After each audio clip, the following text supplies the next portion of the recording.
Unmute. What is up? Well, What hey, is hey, hey, hey. up? What is up? Let's put no. I don't want to be there. Uh, that's better. What's going on? So we started. Welcome people who are popping in. I wrote a thing saying, "Hey, this is our podcast," and I was like, "Robin, Rich, and Mallory are going to get together and talk about martial arts and life with no agenda whatsoever." Just Yeah. as it Because is. yeah, and that's been the best thing.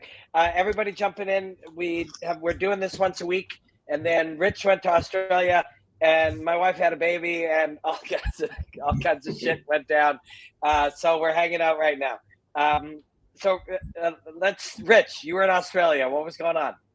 Yeah, I just got back. I was there for about 2 weeks with John Kavanaugh, and we were there for some whip to warrior business. Mhm. Yeah. And what was interesting about the trip, it was my first time, and it took a lot to get in. Obviously, they're one of the countries out there in the world that's closed themselves off. So, just a crazy process to get our visas approved. There were critical work visas. Whip to Yeah. Warriors, Sydney-based company that John and I are a part of, and yeah, we really had to get out there to handle some critical business, which we certainly did, and we managed to squeeze in a little pleasure in between all the work. Yeah. How's Kavanaugh? I haven't seen him in over a year. How's he doing? Oh, he's great. He was very busy. I mean, we all were, but he's more of a face, so to speak, in the company. So he had a ton of media, was doing a ton of lessons with rugby clubs and media out there. So we definitely put him to work um, in, in Yeah, I in bet. in that capacity. But the thing about John is he had a speaking engagement with one of the top rugby leagues. He would much rather prefer teaching a class or a seminar than just sitting there talking. Mm-hmm. Mm-hmm. That's always his first preference, is to get people on the mat and training.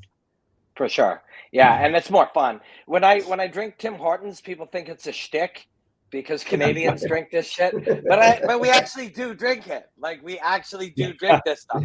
When you're No, driving and you want coffee, this is the place. It's everywhere, and we drink it. And but my friends from other places are like, "Are you drinking Tim Hortons?" It's like, yes, we actually drink this shit. yeah, very, very Yeah, cliche, Robin. Very cliche. yeah, very I know. Canadian. Very Canadian.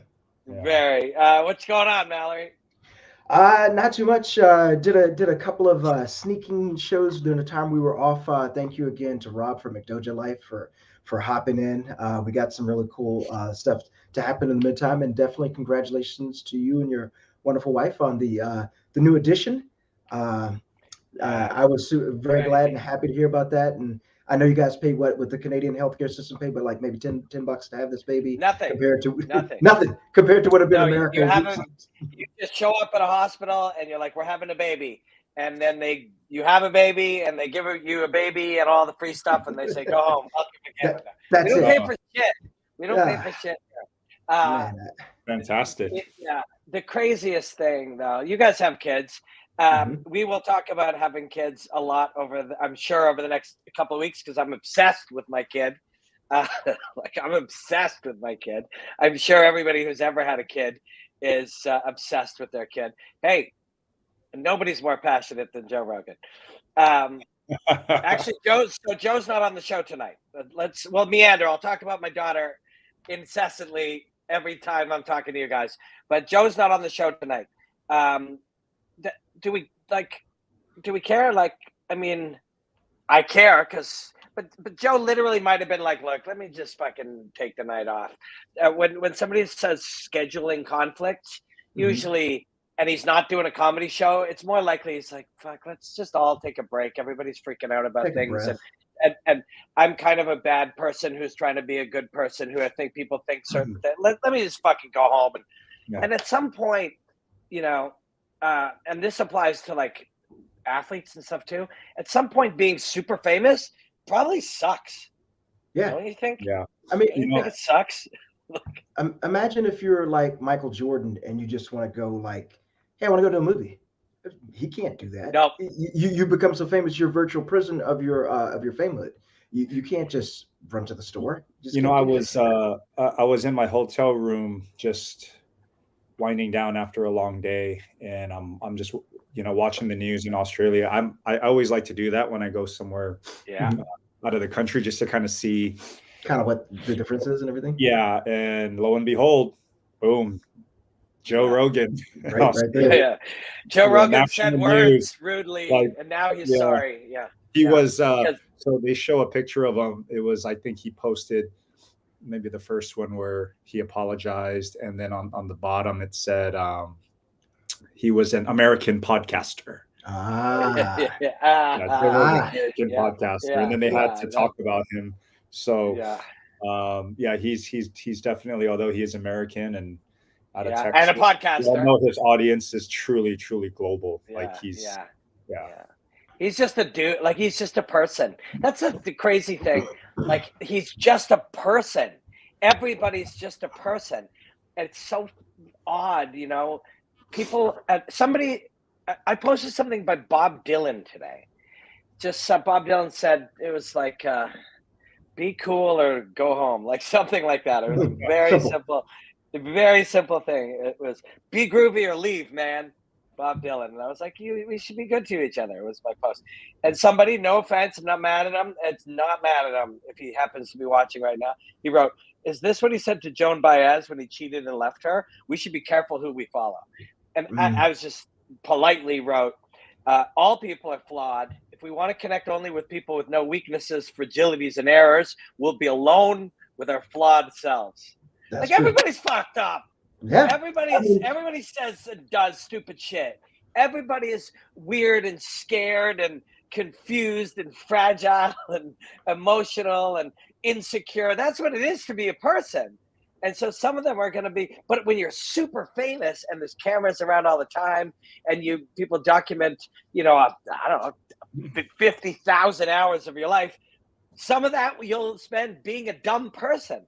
Like all people are fucked up. If you're not going to follow Bob Dylan because he cheated on his girlfriend 30 years ago, what the fuck, Like everybody's fucked up. It's super judgmental, I mean, as you mentioned, that things are going to happen. I said something to a friend earlier this week that I'm deeply regretting now and trying to make amends for. And you do that, you make mistakes. And I like what you said. If we're going to judge everybody for that, you're going to be sitting in a room by yourself and no one else to talk to. Yeah, with just you, who's an asshole too. Like, people are fucking idiots, right? People are idiots. All of them. Even my mom did stupid shit, and I think my mom's great, but I'm sure she did some stupid shit because that's what people do. I was looking at, like, sometimes we made banners and we're like, let's put some things here to like guide us so that we talk. Although people seem to like it when we just talk, and so I was like. We sat down. We're like, I haven't seen you guys. I want to hang out. And we're like, what about this? Like, the UFC is on now. It's right there. Yeah, it's on right now. Sadly, so I'm actually in a hotel right now, just down the street from my house because the Wi-Fi in my house is so slow, and I have to do Sports Center tonight. So this is how you set up for Sports Center now. It's literally this light. You're showing everybody the secrets. And an iPhone stand. Looks like you're setting up for something else too there, pal. With yeah, right. Yeah. All you got to do is turn the light this way. And but so I get here and I'm doing Sports Center tonight. So after the fights, I got a suit in the closet. Weirdly, I'll wear a suit over there, which is strange. Wait, now when you wear the suit, do you just wear the top? Yes, that's what usually. Honestly, yes, a sweatpants typically. But I might go just nothing. Right. Like you'll have put on your suit jacket and your tie and put the whole thing, even makeup, and then have sweatpants on the bottom. But it is strange. I'm alone in a hotel room, And so, anyways, my point what I was getting to is the prelims are on TSN where I'm going to be tonight. But in this hotel room, we only have TSN 4. And there's like 10 of them, 5 of them. So I can't watch the prelims right now. Do you guys have them on? I have them on, and you just missed a terrible nut shot. That just happened. I don't have them on. I'd rather hang out with you guys. Nice. Yeah. But I again, going back to my travels and where I was the last couple of, everyone wanted to talk about the main event, right? Especially Izzy. it's so well. Whitaker's from Australia. Whitaker's from Australia. Mm-hmm. Yeah. And obviously Izzy is a Kiwi now.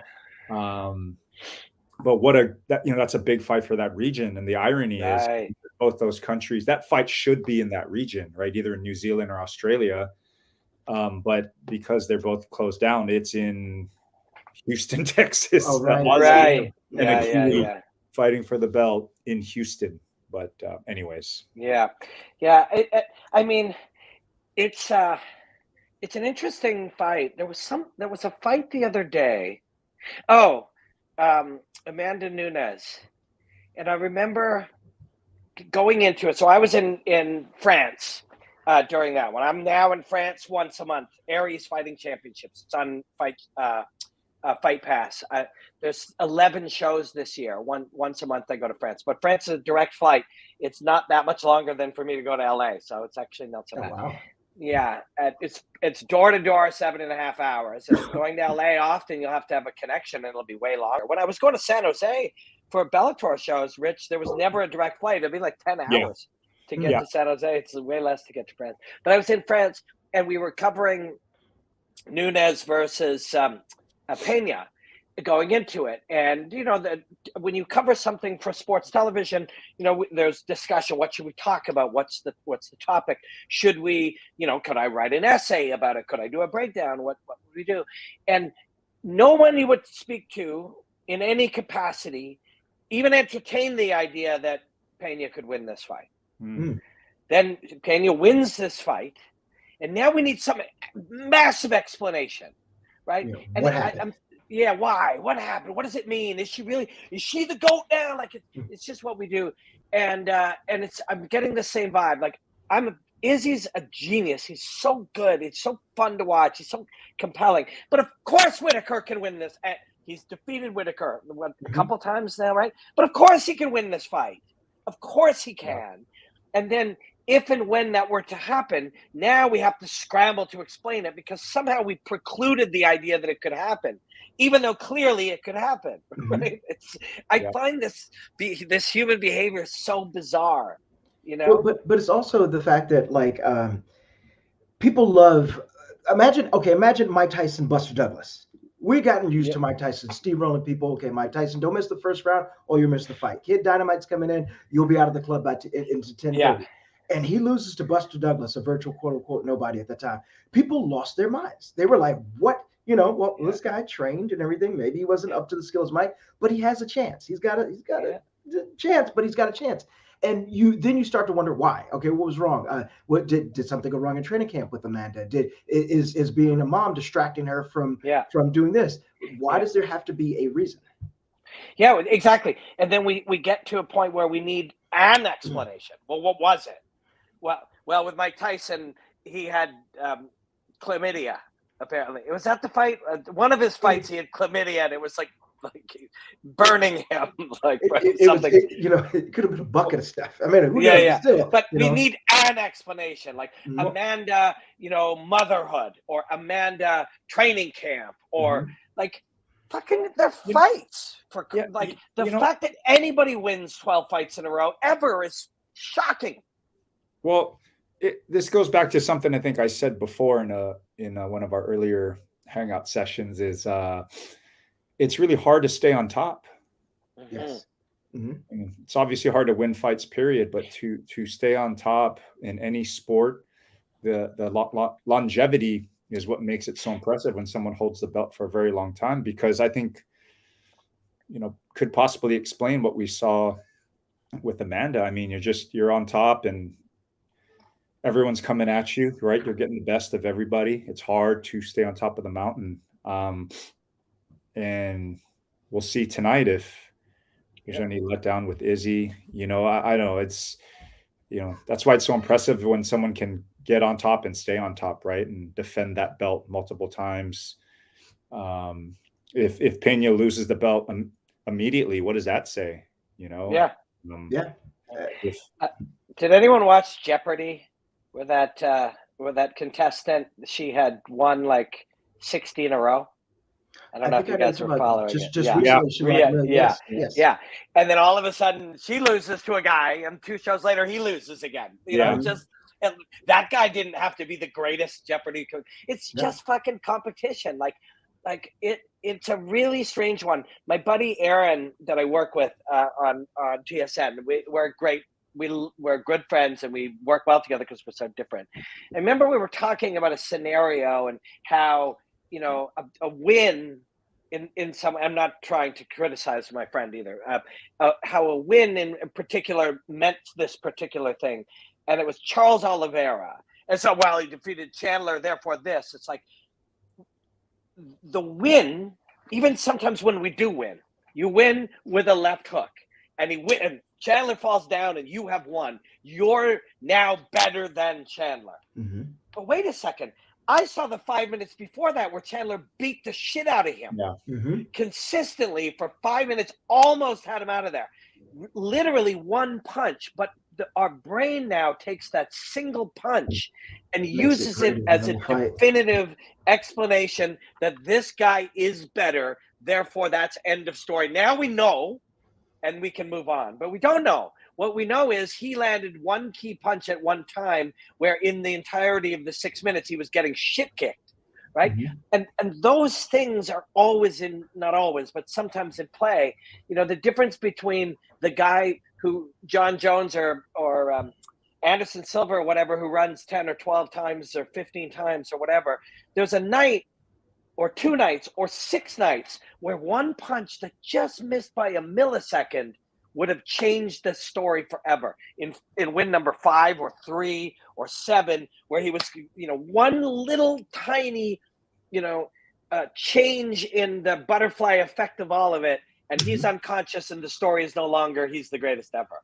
And that's what makes it so fucking remarkable, that there's so many of those that you have to win those moments to ever get there at all. And there's so many more variables in our game than, let's say, boxing, right? It's all hands. You know, just you never know, right? Knees, elbows, fists are flying. You could slip. Flying, yeah. So, you know, obviously the ground game, wrestling, there's so many variables.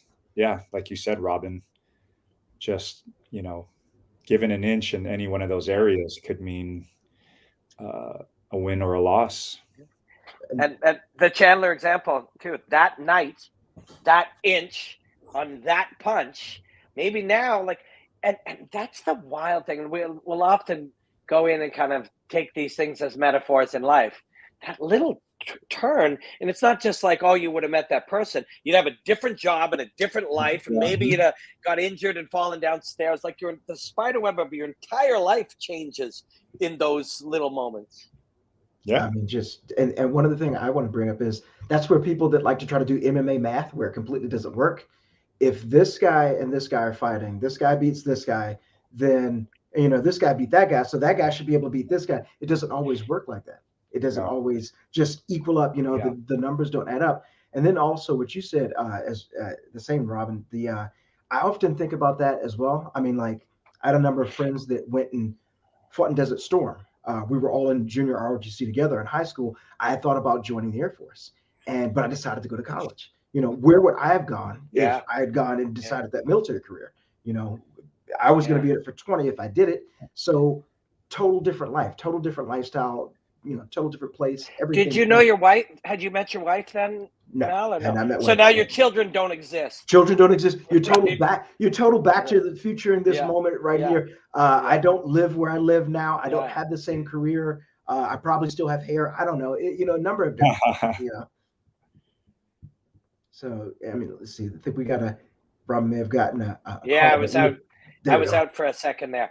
Yeah, and you wouldn't even think the same way because all of the steps of those life taught you lessons, shaped your thinking. Exactly. So now this very conversation, like you might love Trump right now. Yeah, I could be very well. I could have a MAGA hat on. Where's that red hat I have? It's probably not in this room, but still, I could very well, you know, split that way. An infinite amount of things could happen with just a small change, and just as you mentioned, a small change in a fight, maybe you're not as tired. One of the things that Ray Thompson said to us, he said, guys come to the gym and they don't want to do this. So he asked them, so where do you want to be weak at in your fight? You don't want to keep your back heel up off the ground. So you don't want to, nice calf. So you don't do that. So in round number 5, you get tired and boom, bink, you get knocked out. You're on Robin's Instagram, get knocked out and everything. But what if you put that work in? Yeah. So this is a weird one. This popped up the other day, and I was thinking about it. I wanted to run past you guys. Remember Khabib's fighting the bear? Mm-hmm. I put that just on Twitter. I think 1.5 or almost 1.5 million people have watched that breakdown just embedded in Twitter, which is so crazy. But I had this conversation. So this somehow connects to this in this warped way. When you said if you had gone off to the military, you would have been around different people. You had gathered different information. You might have literally a different religious belief or political affiliation. That's the nature of life, right? You wouldn't even think how you think today. Your opinions would be different.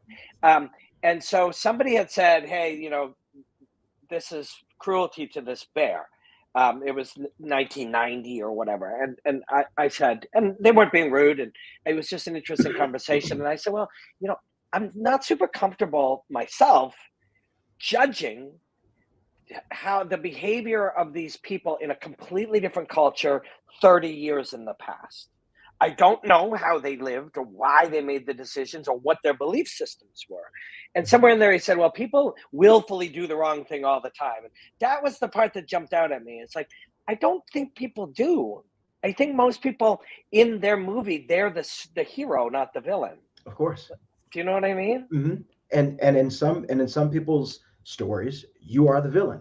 Whether you want to admit it or not. I mean, you've had breakups with people, maybe in a previous relationship, and it didn't go so well, and your thought was like, hey, I need to move on. The other person's thought, this is the worst thing that ever happened to me in my life. It set me back 3 years. You're the villain in that story. That's right. Yeah. So that was that person's takeaway from that video. Yeah, their take.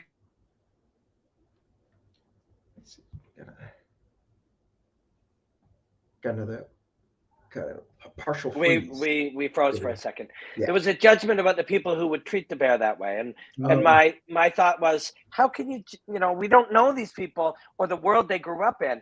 And then when we were talking, Mal, about how if you had gone off on a different branch, you would think differently. We all only think and have opinions and are shaped to see things based on our life experience, the things we've learned, the places we've been, the people we've been exposed to.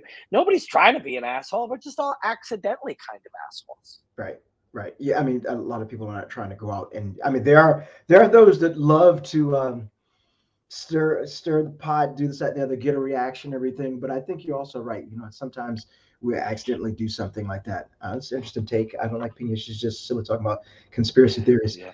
But that's sort of what we're talking about. If that's the case, it's sort of, and I don't mean this to cut slack. Like if somebody's an awful person who kills kittens, that's bad, obviously. But in a lot of cases, what somebody believes, the conspiracy theory or whatever they believe, is the information they've been given, what they've been exposed to, the people that they respect, what they believe. This is how we're shaped, right? We're all just kind of fucking trying to figure it out. Nobody's trying to be, awful. Guys, something to think about as well. I mean, with social media and just the way the world works now, we know so much more about people than we ever did, right? Very much so. Oh, he or she's not like my favorite from back in the day, so and so. I mean, you don't really know, right? Some people are sharing willingly every day of their lives. You get that glimpse that you never really had before. Others, are maybe a little more private, but the media is all in there, and there's the podcasts, people opening up like that. Like, you just know so much more about people these days than we. It's kind of like that theory, like I've said before. Would Muhammad Ali have still been Muhammad Ali if he had Twitter and he was able to put out things like that? And as he said himself, half the people came here because they hate me, half the people came here because they love me. But guess what? 100% paid to come and see me. As long as you care. If you're if you're I think if you're an artist, period, even if people hate your work, as long as people care, Yeah. Yeah. people don't Yeah. care, it's It's the true. worst thing possible, right? I mean, think about that. Yeah. That's a real strange one. Um, that's a tree in the forest if you would hear it or not kind of thing. Like in some ways, the the process of making something meaningful goes through ignoring what people think to get somewhere where they Mhm. may think, because when you first start a podcast, and people watching, some people have podcasts or want to do it, or you start a site where you do things, or you do news takes or politics or whatever you do, and when you first do it, people will say, oh, you guys should have, you know um, review all the fights and make a prediction. Or people might say, you Right. should have shorter ones or longer ones. Or if you want more followers, you should do X. And what Mhm. we're usually saying is, you should do the thing I'm super familiar with that everybody's doing. Right. Right? You Yeah. should do the thing I know, Yeah. like the thing that's not going to be weird for me. Like, Right. just do Yeah. the thing I'm Because comfortable with. I mean, from the very beginning, when we all sat down and talked about doing this, it was all right. Well, if you look out there, the long form, the stuff Joe does and other people like that, Yeah. 3-4 hours, that's, you'd be surprised at how many people really enjoy the long form. Oh, no, no, no. It's all about the quick hits. Oh, no, Mhm. you have to talk about what's relevant. You have to break down fights. That's what's going to get like, Yeah. exactly. Like we talked about all this and we just Yeah. really didn't care. Right. I mean, No. that's the beauty of it, is there's no pressure. And I know we all certainly want to try and maintain that, to, um, stay relevant or Yeah. modern or whatever it may Yeah. be. We just always just wanted to freestyle it. Yeah. And in the long run, if you can do that, something will take shape that is uniquely the thing, right? You'll allow it. And it's one of the things. So actually, Ishmael, what this is interesting, what he said about Dr. Dre. Ishmael actually earlier said this, which is a very kind thing. He said he should have gotten an ESPN role. And people have said that there was a long period of time where people would like at UFC and Dana, hey, hire Robin Black. And there, Mhm. Joe actually recommended me, and I kind of went through that process. But now I realize I would never be able to sort of think freely the way that I do if I Mhm. was jammed into that environment. Take this time. Everything, Do this. Do this. That's what yeah, you're being fed. everything we're talking about right now is the opposite of what has been done for so long. Also, we were talking about Joe earlier. Why is Joe's podcast so big? Like, why? Besides the fact that Joe is very compelling and interesting, and his curiosity drives the thing, and his curiosity is in of itself curious. But it's also because literally television, talk shows, news, sports. Mhm. I was trying to watch the UFC, but I only got one TSN channel. So I had basketball. I Right. don't really care about basketball, but sports is a great example. All of these things became so unbelievably fucking structured that there was no real life in them. Right. Yeah. When you came up and you wanted to be a newscaster, by the time you went to newscaster school, they gave you newscaster hair and you had a Mhm. newscaster suit on. You were a shitty Dan Rather, right? That's Yeah. what you were.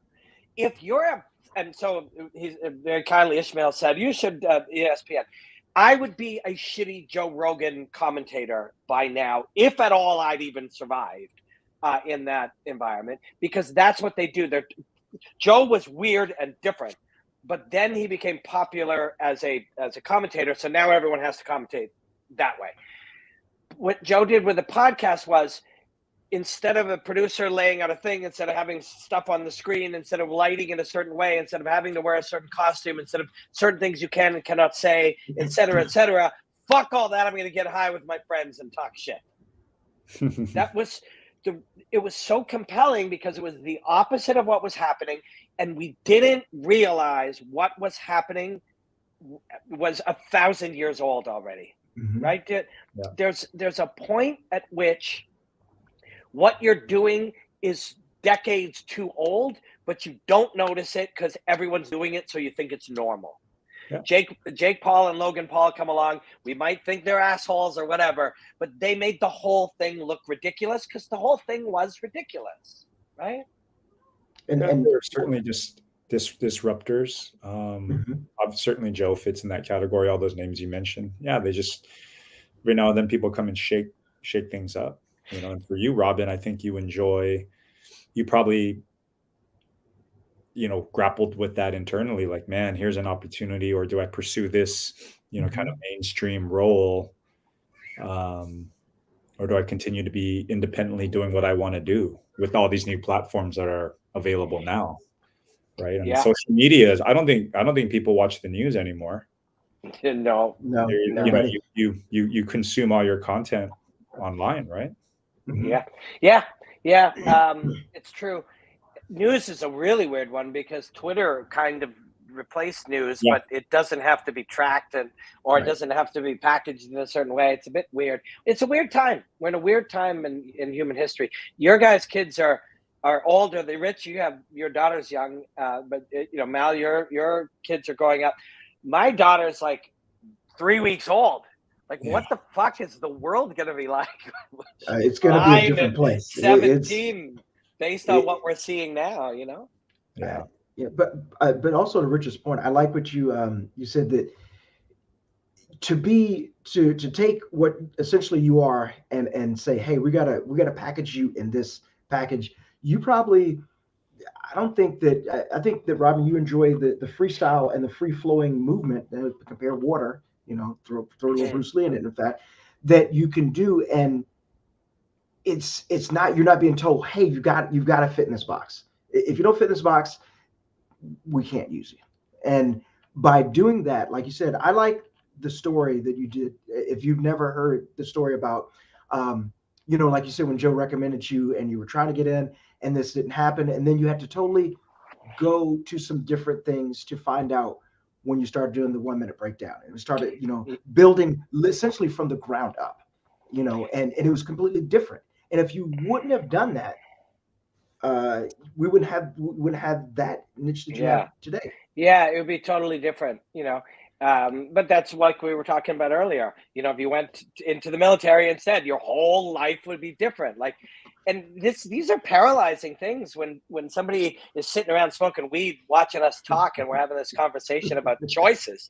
They're like, Right. "Oh my God, what if I make Yeah. the wrong one?" But Now you're afraid to make any choice. yeah, You don't want to exactly. do But anything. I think actually decisiveness is a really huge part about kind of going through things. You Mhm. have, and the decisiveness becomes easy when you realize you will never know, as long as you accept that you'll never know how it would have been had you Right. made the other choice. Right. You never do, so not a moment should be spent on it. Because you might be like, oh man, if I'd have just done that thing, I'd be Mhm. living in Vegas and now I'd have this extra. Mhm. Yeah, but you might have got on a plane there and that plane crashed, or you Right. got hit It's by a bus going that day instead to get, like, it everything doesn't just work that way. Well, Yeah. that's why if you've ever watched poker online, you could ask to see what if you fold it and say, I'm just curious, what was that river card? I want to know. Oh, And then you're gonna go chase rabbit. Like, no, don't do that, because I Yeah. would you're rather gonna not you're know, I'd man. rather Yeah. not know. I'd Never, rather not never know. know.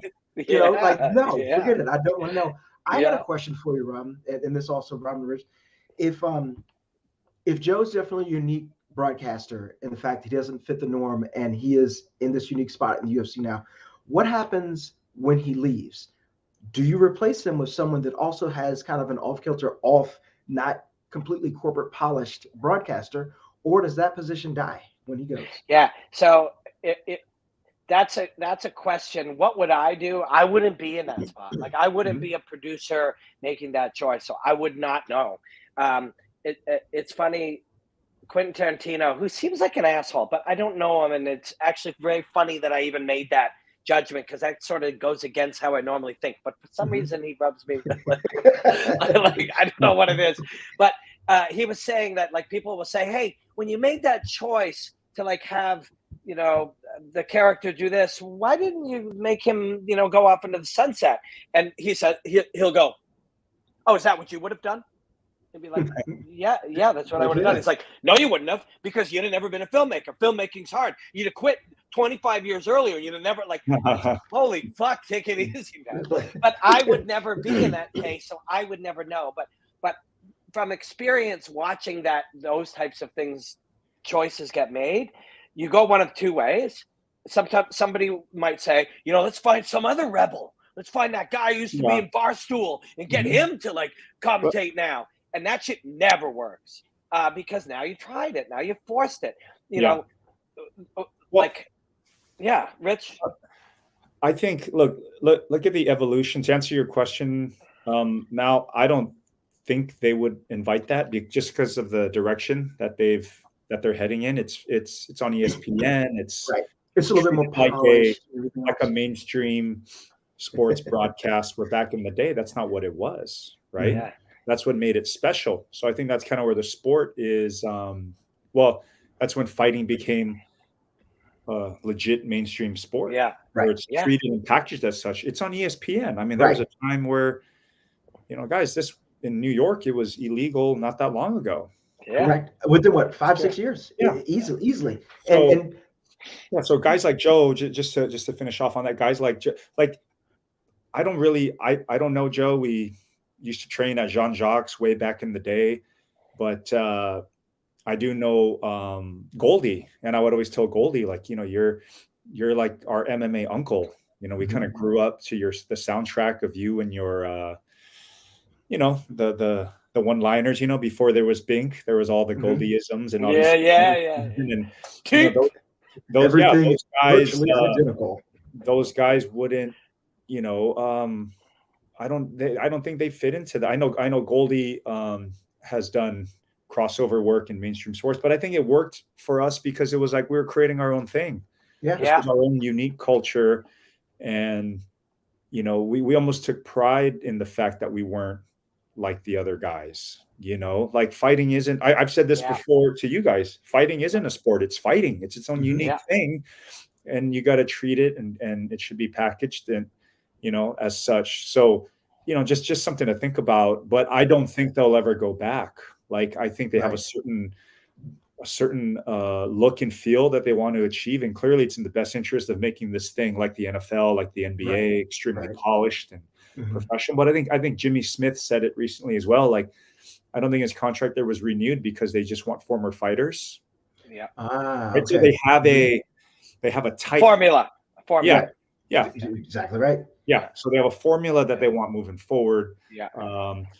Again, very similar to watch the other broadcasts on their on these major sports networks now. It's usually a former player that's obviously articulate and sharp enough to make you not get sick of them during the course of the broadcast, and then usually paired with somebody who might not be, but for the most part, they're going, like the Anik will be the guy who stands out, but everyone else he works with is a pro fighter, right? That's kind of their formula now, as you said, Robin. Yeah, and they have a formula. And so and I realize that actually, as it relates to my work personally, I'm a commentator. That's what I do. And I realized this about 4 or 5 years ago. I saw that path.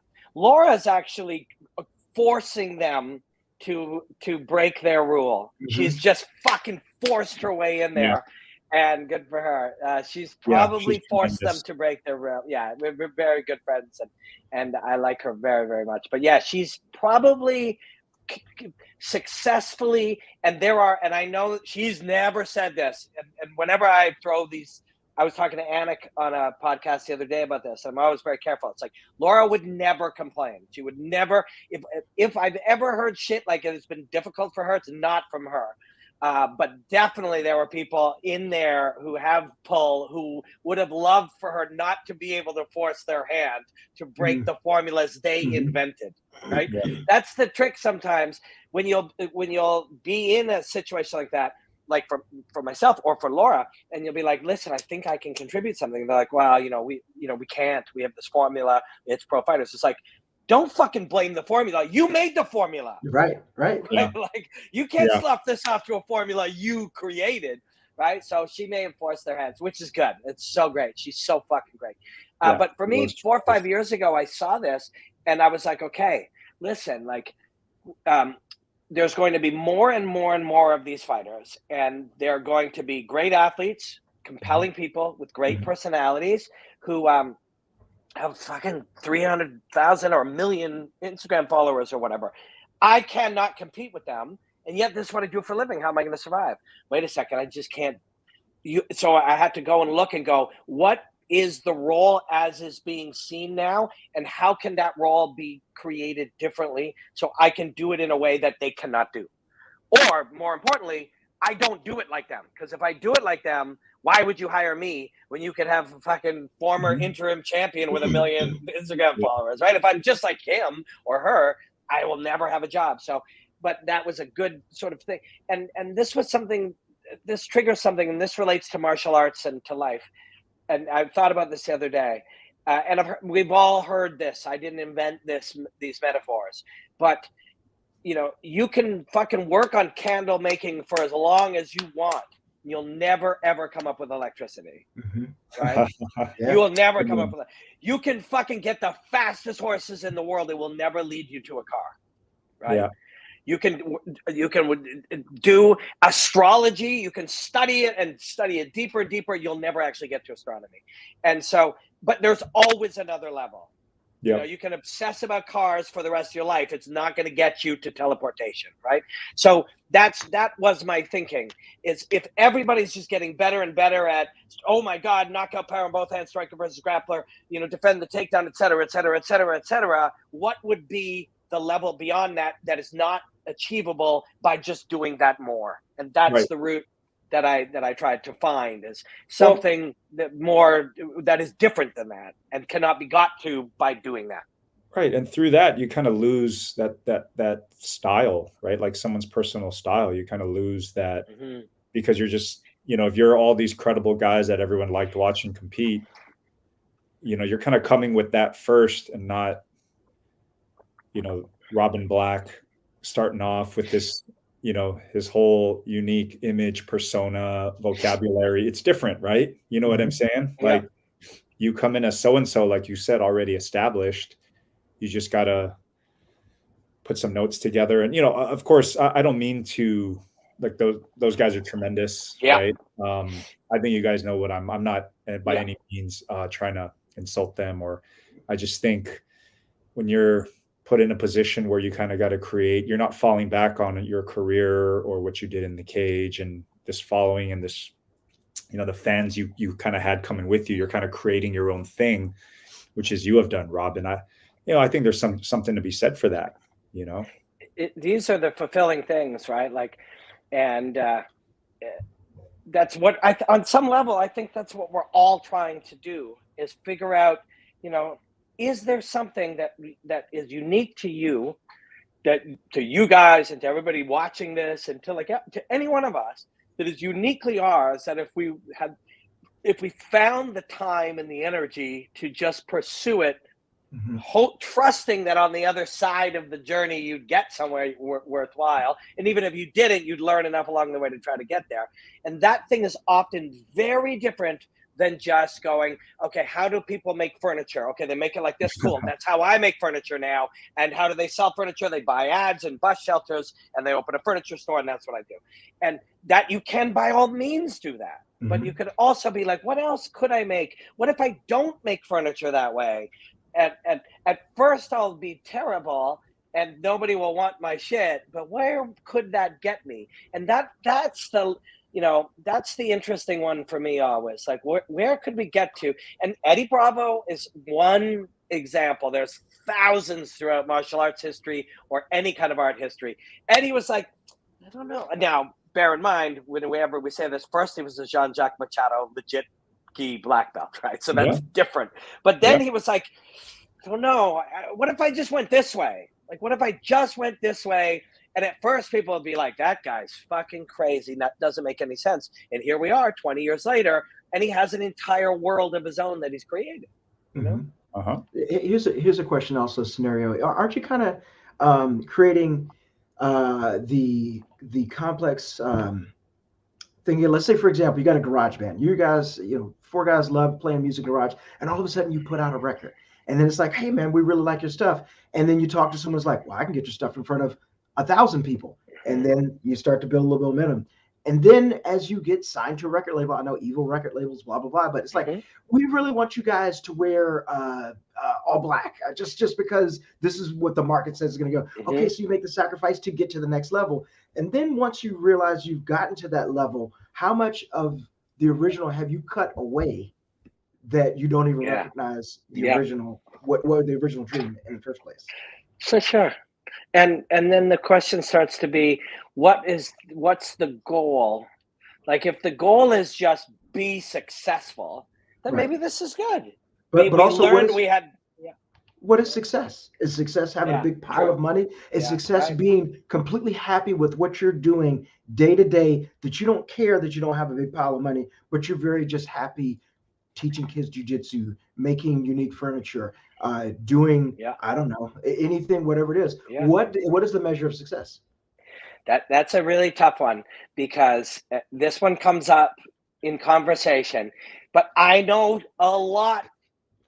just as many incredibly happy, just getting by artists who have food and shelter and friends and relationships and make art, who are truly happy, as I know miserable millionaires. Yes. Miserable. Yes. Miserable. Hateful, like trying to make another million and another million, blindly thinking that although that didn't make them happy, maybe if I do it 10 more times, it will.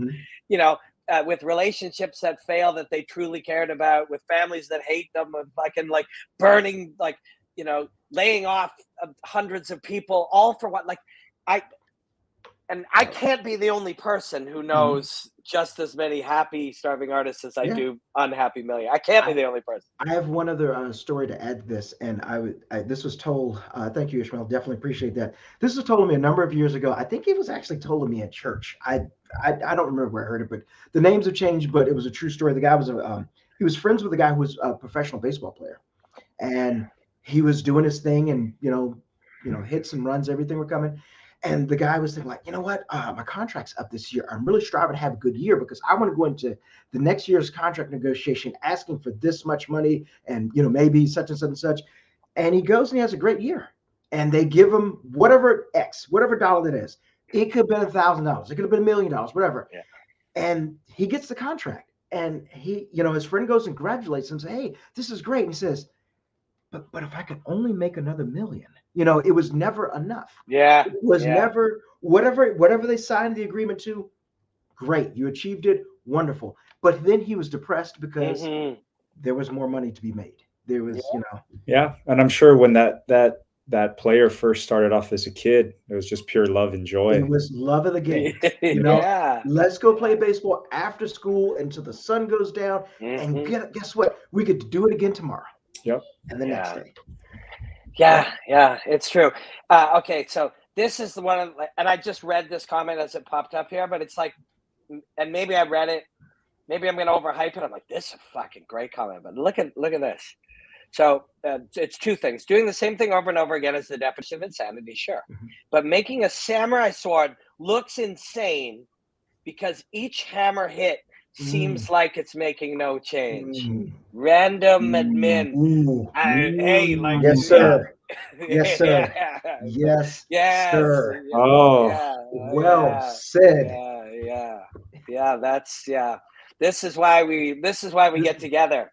This is going to be on my mind as I try to go watch the fights. This is wow. Yeah. That's really, really, yeah. And I'm just picturing in my mind, there's something on Netflix right now my kid watches called Fire and Forge, and I can see it right now. Every time it looks like you're like, stop, you're bending it. Stop, you're bending it. And then all of a sudden, boom, and now you have this. I don't know if you can see, like literally that brought tears to my eyes. There's something there. The interesting thing about that is the idea of, it looks nuts. So everyone says, stop doing that. Like you're just doing the same thing over and over again. And most people will eventually stop because that is correct. It's correct until it's not correct anymore. If you fucking go the insanity long enough, it actually will create that samurai sword. The best comment I've seen anywhere for a long time. Well said. Do we have a comment Hall of Fame? That's definitely definitely a candidate right there. Take a picture of that. Yeah, in case we need it again. How can I? There we go. Random admin. Right. Random Who are admin. you? Yeah, yeah, and he's probably gone now because I haven't seen him pop up again. But yeah, that's so this and expecting a different outcome. Yes, but that's the point. You keep hammering this thing, expecting a different outcome, and that's the definition of insanity. But the changes are so small that you actually can't see them.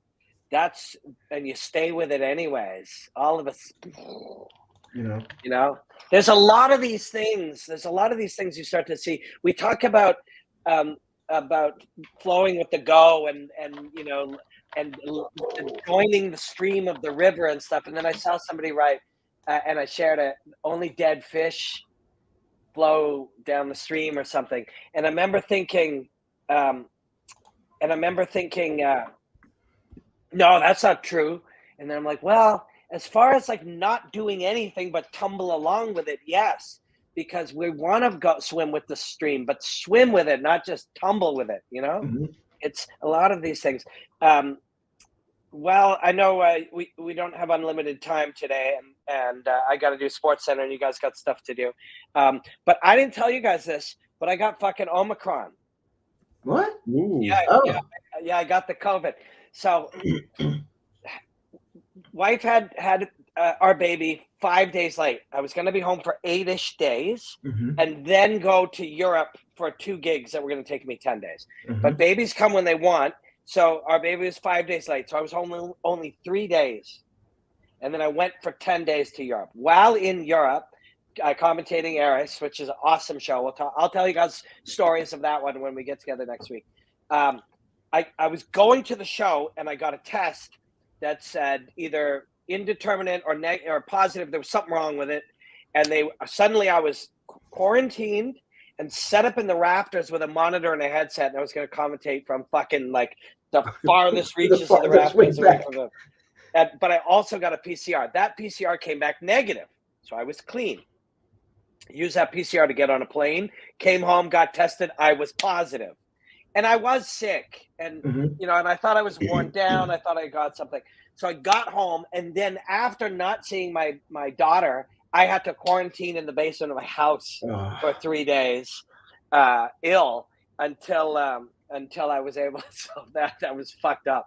But now I've had, to travel as much as I do, you can be an anti-vaxxer if you choose, but you're either going to get it or you're not going to be traveling to Australia and Europe and France and these places that I go. And I've now had it. So I don't think anyone is more immune to it as I am now. Time you were super immune. How bad did it hit you? Were you completely down for the count? I felt poisoned, actually, for lack of another way to put it. I felt poisoned. Yeah, but I spoke to a very, very, very high level doctor. This guy does stem cell. Like, he is a high level, super modern doctor, and he's like, when you are vaccinated, it will make it less harmful to you. And so even still, I didn't feel great, but I got through it and then ended up home. And now I've been with my daughter for 8 days straight. And it was so crazy. Like I was the first one who kind of was able to hold her because my wife had a C-section. And then I was with her for 3 days. When I came back after 10, she just had the craziest. Nobody had seen her really smile like that, because a 12-day-old doesn't smile that much. And she just smiled like crazy the second that I got there. It was just a fucked up few weeks. But this is life, right? This is the adventure. This is, and hey, maybe you go back to and say, maybe if I wouldn't have stood by this person, that I wouldn't have gotten this, and blah blah blah. Yeah. There are infinite amount of things. You might have gotten tuberculosis, measles, rubella. I don't know, everything at once. Exactly. And this is felt Irish. I felt poisoned. We've talked about this before, but there's a certain, and we will again, no doubt. But that idea of acceptance is a big part. People are, stressed out about a million different things, but there's a certain amount of, you are where you are, make the best of the place you are. accept the realities of the world that you're in, and then manage yourself within it. Don't try to manage every variable. That'll drive you crazy. Manage your response to every variable. I mean, what the fuck else can you do? No, I mean, well, you can sit and worry about everything and make yourself even more stressed out, or you could accept that, life as it is and try to make the best of it. Yeah. Rich, are you home for a while? Yeah, I mean, that was a long trip. And I got a couple of trips coming up though. Just everything now in the continental United States just seems easy. You After that, day or two, or hop over to, wherever it is, a couple hours. But after flying that far, I mean, it's like you, Robin, going all the way over there. You just, it just readjusts your definition of travel. Like going down on a 1 hour, 2 hour flight. That's nothing, and being back the next day. I was gone. This is the longest I've been gone. I was gone for 2 weeks, as long as I've been with family. It's because it took so much to get there. We had so much to do, and I had to travel so far. And just not sure when things will open up over there again. So we had to maximize it. So, we all understood why it was necessary to be gone that long. But how did you handle the long flight? Did you try to sleep as much as possible? Movies, books, meditate? All of it. All of the above. Yeah, all of the above. So I had to go down. I flew through LAX. So from LAX to Sydney, it's probably 14 hours.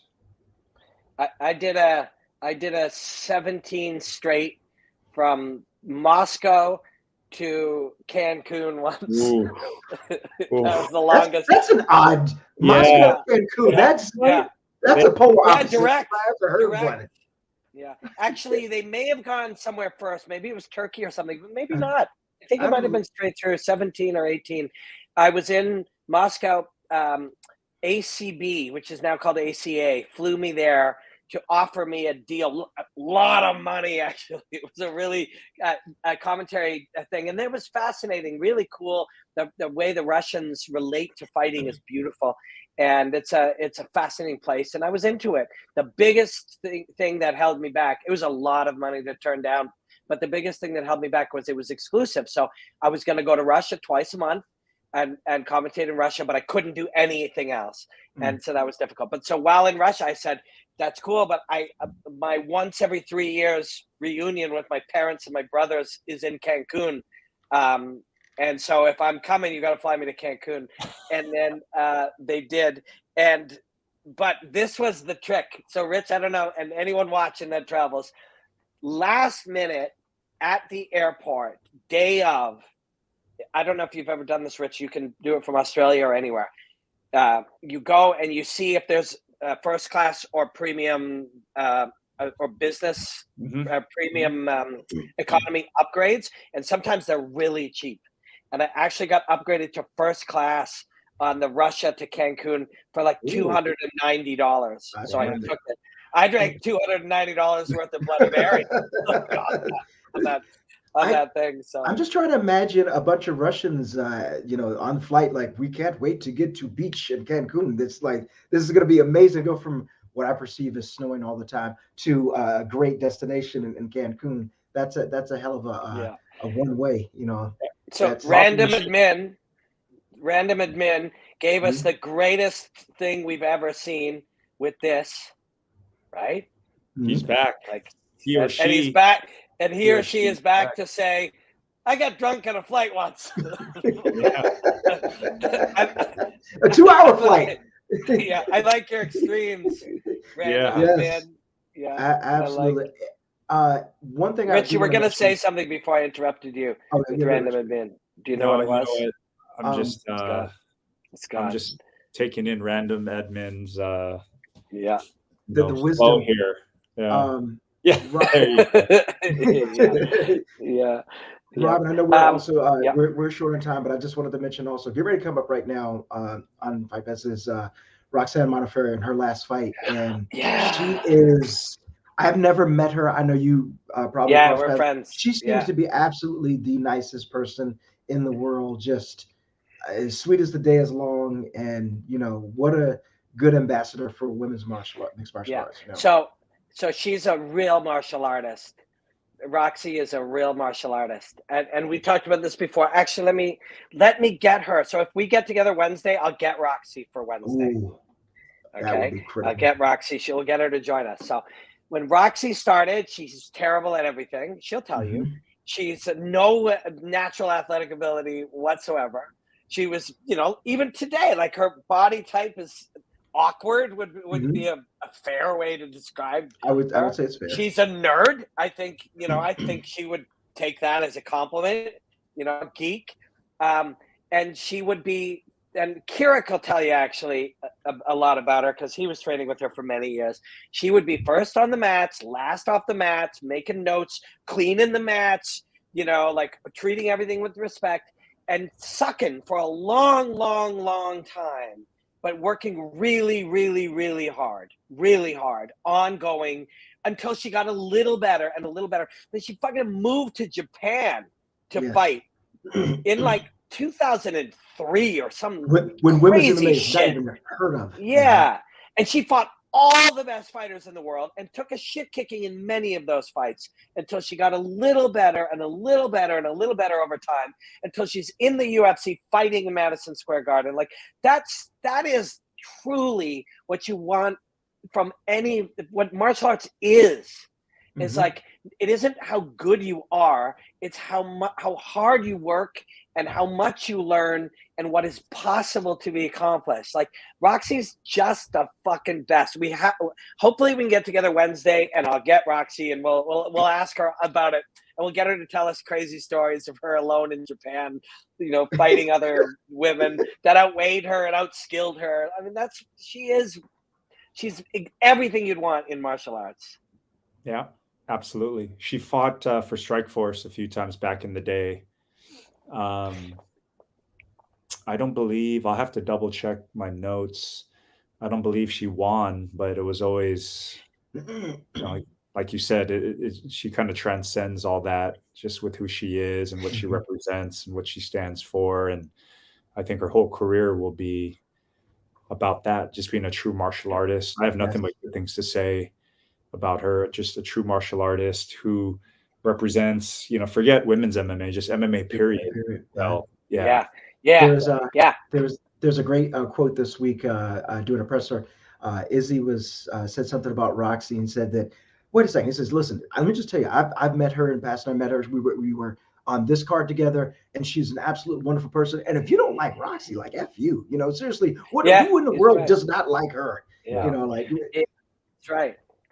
She beat some stud, like one of these fighters that everybody was like, oh, she's going to be a champion or he's going to. Yeah. And Roxy smashed her. And so there's some nights, and the other girl didn't have an off night. Roxy just fucking mastered the day.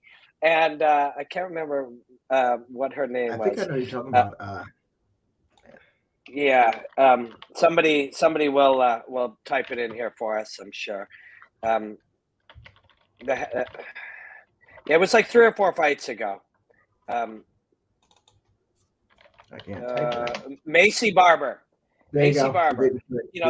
And Macy Barber didn't do nothing wrong. Like she wasn't overhyped. She was a great fighter who Roxy beat that day, fair and square, minute after minute after minute. And she didn't win every fight. In fact, there's early ones, like Rich is talking about in Strikeforce, you can go back and suddenly find 5 losses in a row, but they're to Rosie Sexton, Hidomi Honshak, Pennington, Sarah Kaufman. That's probably the one. Strikeforce challengers. Yeah. Sarah Kaufman probably beat the shit out of her. I don't remember. She beat Tara LaRosa right before that. Lost to Marlos.